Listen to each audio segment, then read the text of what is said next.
पंडित जी के लाई बोला के घर पूजा होई पाठ करा के पंडित जी के लाई बोला के घर पूजा होई पाठ करा के कि तुम्हारा से जाके हाले भेजावा के कि काला सा मंगवले बानी अरे अंगना में जई रोपवले बानी सारा से माई के बोलवे अरे अंगना में जाई रोपवले बानी सरधा से माई के बोलवले बानी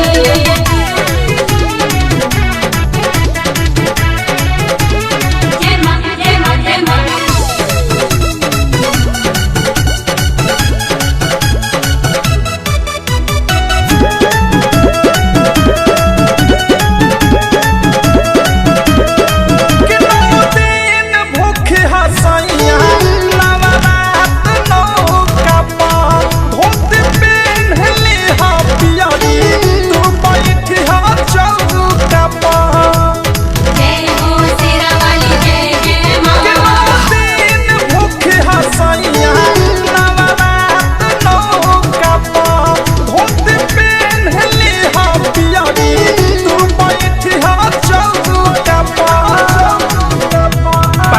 कसैली के छाक लगैनी के रात पर सजवले बानी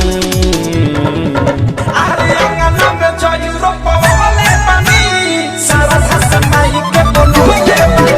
अरे अंगना में जाई रोपवले बानी सरधा से माई के बोलवले बानी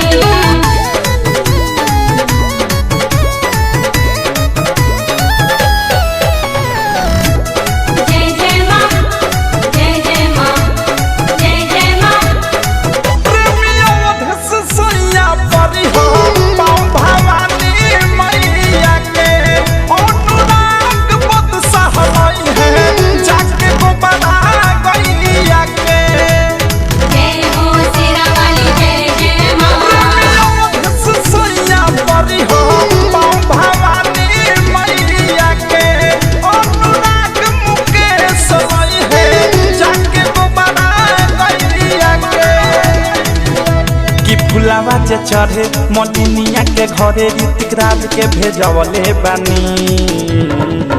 अरे अंगना में जई रोपवले बानी सारा से माई के बोलवे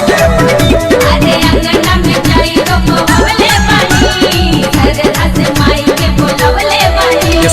पंडित जी के लाई बोला के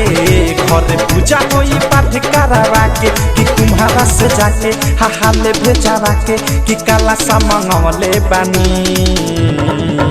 अरे